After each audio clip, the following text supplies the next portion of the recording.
আসসালামু আলাইকুম রহমতুল্লাহি ওয়া বারাকাতুহু। সুপ্রিয় দর্শক, কেমন আছেন আপনারা? আশা করি ভালো আছেন। আজকে একটা ভিডিও দেখলাম,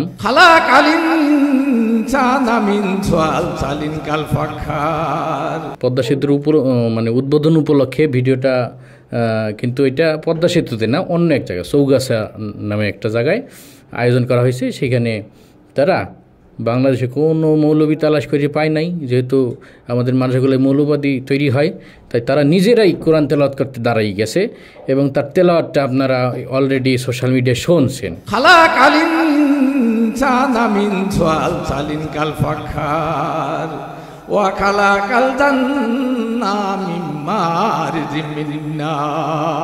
কি যে তেলাওয়াত, ওরে খুদ এত সুমধুর সুর।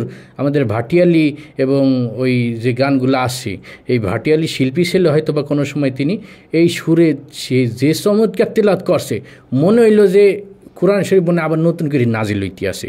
কারণ সে যে আয়াতগুলো পড়ছে, এ আমরা বাপের জন্মে শুনি নেই। সারা দুনিয়ার ওলামায়ে কেরামরে কোরআন রিসার্চ করতে দেবেন, তারা কোথাও কোরআন ঘাটে আমি চ্যালেঞ্জ করলাম যে এই যে তিনি যে আয়াতটা পড়ছেন, এই আয়াতটার ব্যাখ্যা তো দূরের কথা, এই আয়াতটাই তালাশ করে পাবে না সারা দুনিয়ার কোরআন, তা ঘাটাঘাটি করিয়া সোয়াল ইন কাল ফাক্ষর। এখন আমি এই বিষয়ে কথা বললে আমার কিছু মাথা মোটা বন্ধু আছে আশপাশের, তারা মনে করে যে আমি পদ্মা সেতু নিয়ে ট্রল করতে আসি। এই বলদগুলারে আমি বুঝাইতে পারি না যে পদ্মা সেতুর জায়গা আমাদের হৃদয়ের একটা বড় অংশ জুড়ে, কারণ আমরা দক্ষিণবঙ্গবাসী এটার ভুক্তভোগী। পদ্মা সেতু না থাকার কারণে আমরা কতটা কষ্টে ছিলাম, এটা অবশ্যই আমরা পদ্মা সেতু হওয়াতে অবশ্যই 100% খুশি, এবং প্রধানমন্ত্রীকে এই ব্যাপারে আমরা ধন্যবাদ কেন একবার না 1000বার দেব। ট্রল তো পদ্মা সেতু নিয়ে করি না রে ভাই, পদ্মা সেতু একটা জড় বস্তু, ওরে নিয়ে আমরা কি ট্রল করব? সে তো তার মতো পিলারের পর খাড়াই রয়েছে। আমরা তো ট্রল করি ওই যে পদ্মা সেতুর পিলারে যারা তেল মালিশ করতে আসে তাকেও। একজন তেল মালিশ করতে যাইয়ে মনে করেন বলে যে আমি মুক্তিযুদ্ধ দেখি নাই, পদ্মা সেতু উদ্বোধন দেখছি। তাই বলদটা কী উদাহরণ দিল, কোন জায়গার পানি কোন জায়গায় নিয়ে গেলে, পিঠ চুলকায় কোন জায়গায় আর হ্যাঁ খাওয়াই কোন জায়গায়, বিষয়টা মেললো। মুক্তিযোদ্ধা কী জিনিস আর পদ্মা সেতুর উদ্বোধন কী জিনিস, এই জিনিসগুলো তো এই বলদগুলোর বুঝতে হইবে। এই কথাগুলো বলে কি যে পদ্মা সেতু নিয়ে টল করতে আসো, আমাদের আবেগে আঘাত দিতে, এই কী কব, এ গোপার মেজাজ খারাপ হয়ে যায়। এত বড় একটা সেতু, এশিয়া মহাদেশের ভিতরে একটা উল্লেখযোগ্য সেতু উদ্বোধন হইতে আছে, তোরা সেই উপলক্ষে তোকে এলাকায় অনুষ্ঠান করবি, কর, ভালো কথা।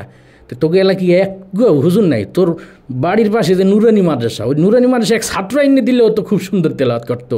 তুই বেটা দাড়ি নাই মোহে খারাই গেছো, সোয়াল ইনফিল ফাঁক করার কি ফাঁক করার লিগে খারাই গেছে, কি বলবো, আমার মেজাজটা খারাপ হয়ে যাইতে আছে। আমি কোনো কিছু বলার ভাষা পাইতে আসি না। আবার কোরআন তেলাওয়াত বলে শুরু করে নাহমাদুহু ওয়া নুসাল্লি আলাইহি দিয়ে, ওয়াজ করবে না, তেলাওয়াত সব কিছু আউলেই যাওলিয়ে, পদ্মা সেতুর উদ্বোধনটা একদম শুরুতেই বানাই দিয়েছে, যা বরকত ছিল নষ্ট করে দিয়েছে।